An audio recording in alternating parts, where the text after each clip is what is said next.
Paulo e sua relação com a lei. Leiamos.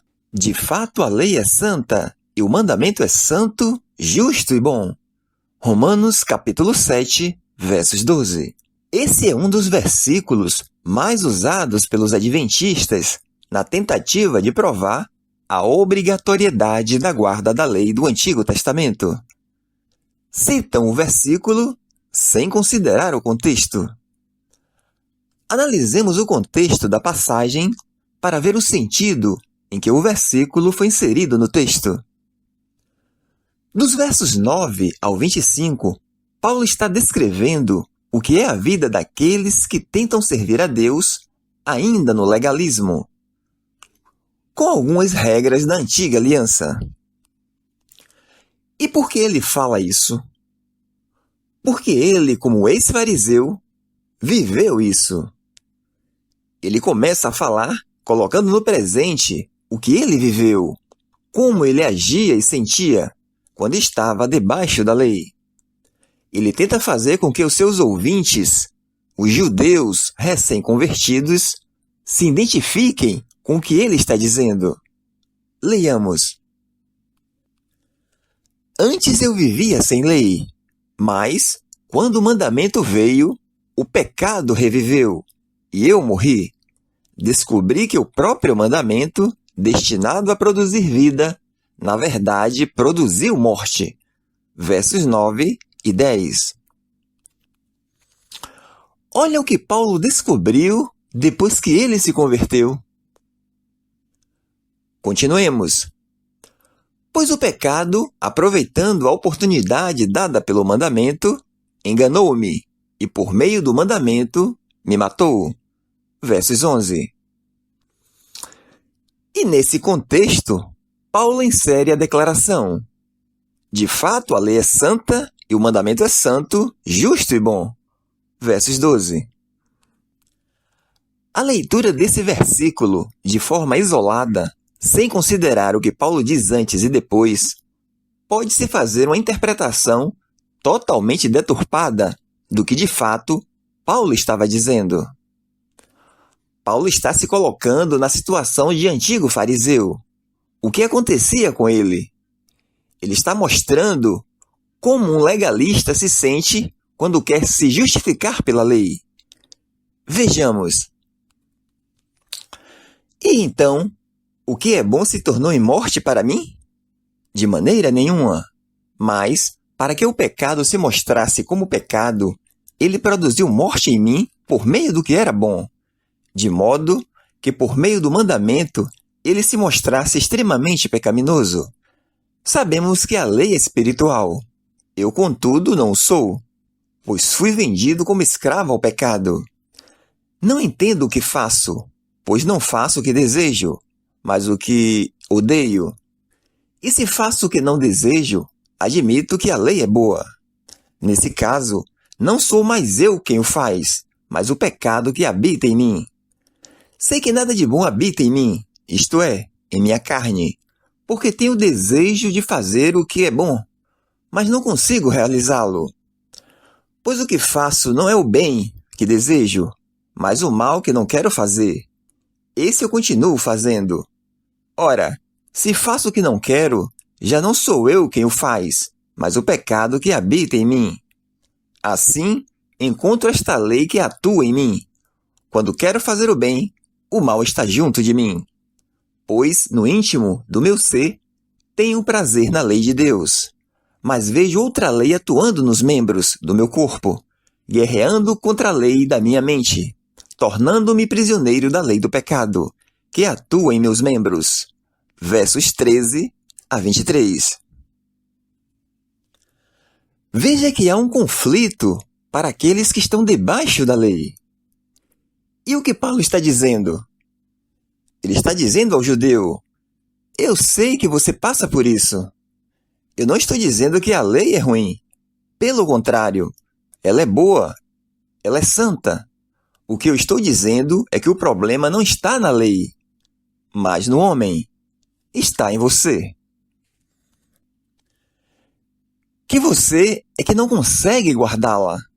E por isso, ela causa esses conflitos dentro de você. Por isso, ela trazia a morte. Você quer guardar a lei, mas não consegue.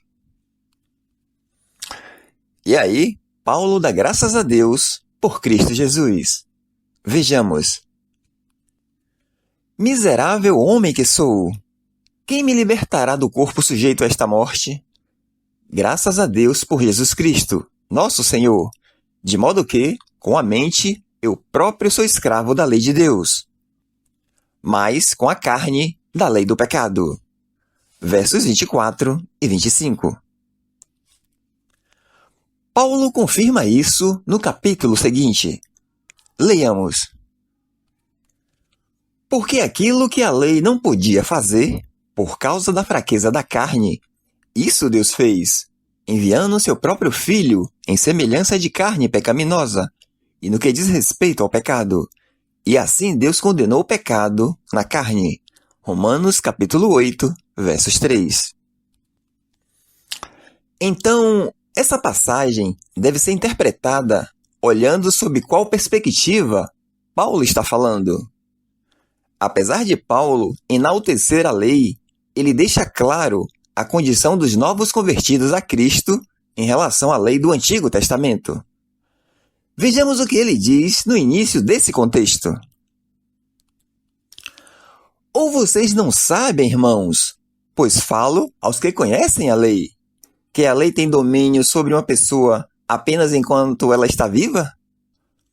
Por exemplo, a mulher casada está ligada pela lei a seu marido, enquanto ele vive.